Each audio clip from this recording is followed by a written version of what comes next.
Hey there, we're out here with the Sig P365. Kirsten and I actually both picked one of these up because it's very unique, very cool. The capacity is the big factor. These magazines hold 10, the gun fully loaded, 10 plus 1, so 11, 4 short of a standard medium capacity compact pistol. So this is a great choice. We've decided for a small pistol. It comes with a lot of cool features, but we're just gonna shoot it a little bit and then we'll talk about it some more. Good.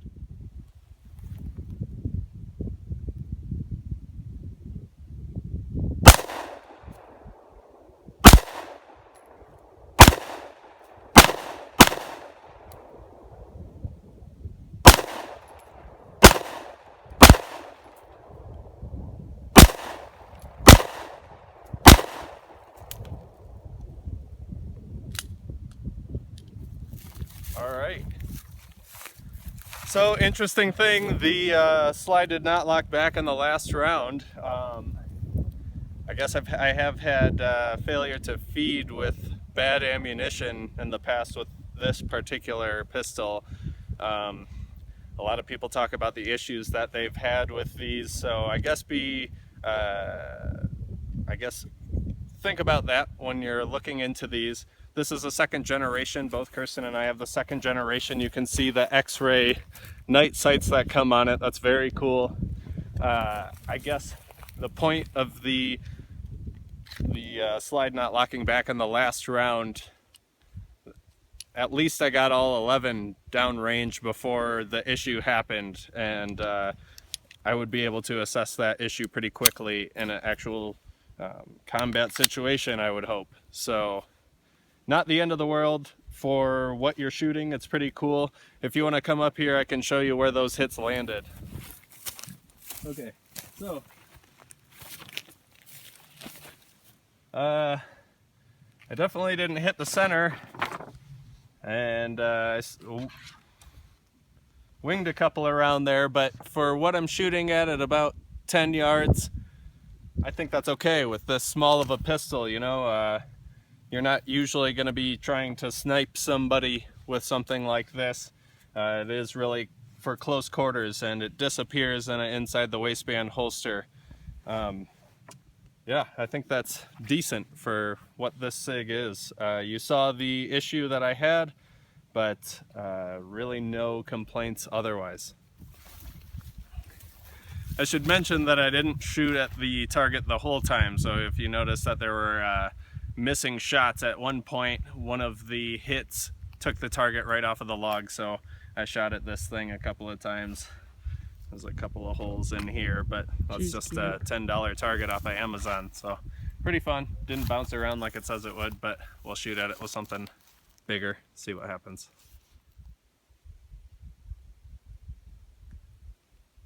Can I shoot? Yeah. Alright.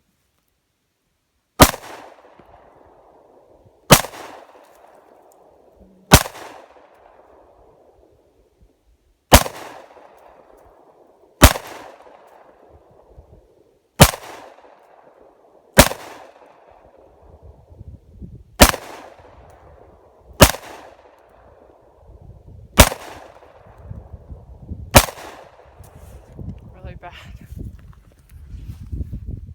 What do you think? That's a nice gun. My aim sucks though.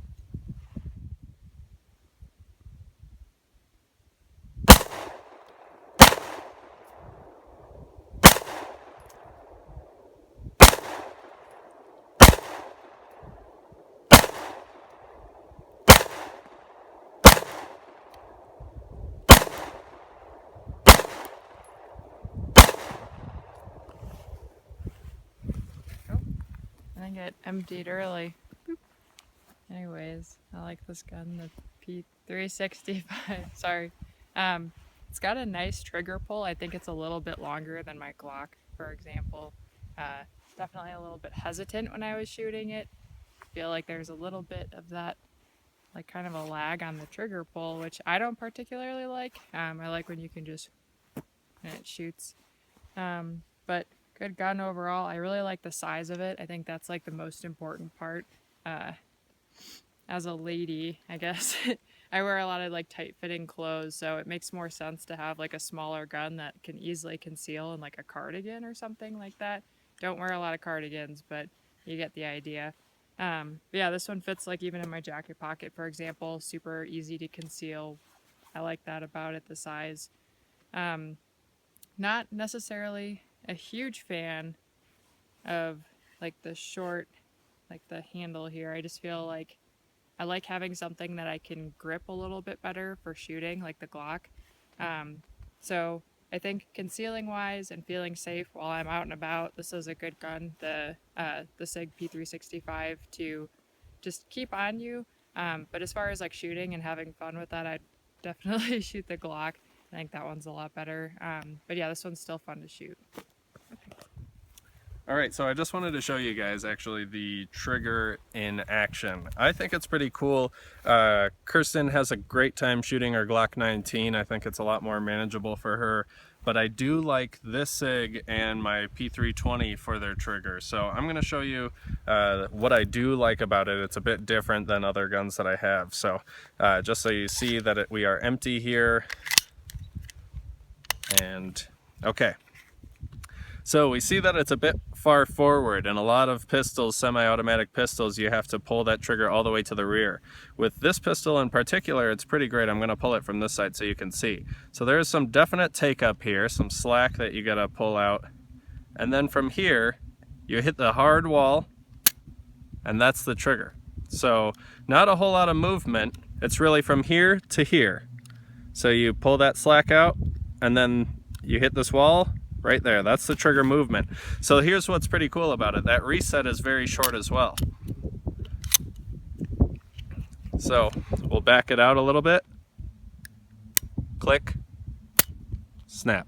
So the 320 is pretty similar. I think it's really cool that they have a trigger like that on a small gun like this. It does take some getting used to.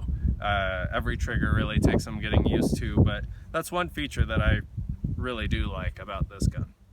So I pre-ordered the P365 before they came to the market, and there weren't a whole lot of holster options. Now I'm not sure. I'm guessing there are more out there, but I do like leather holsters for the most part. You know, it doesn't really matter on something like this, but I found this company out there. It's called Kuziak Leather.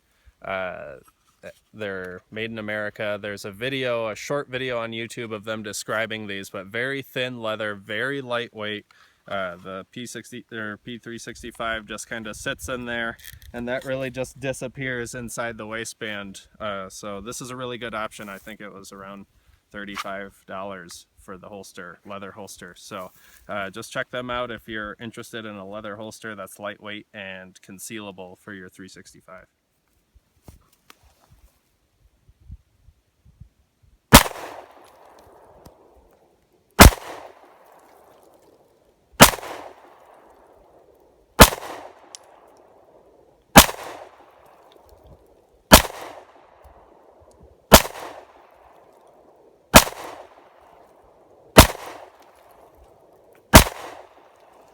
Not very hoppy. Yeah, but you hit it a bunch. I know.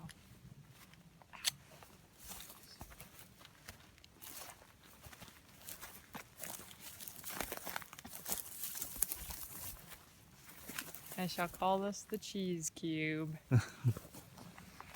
Swiss now.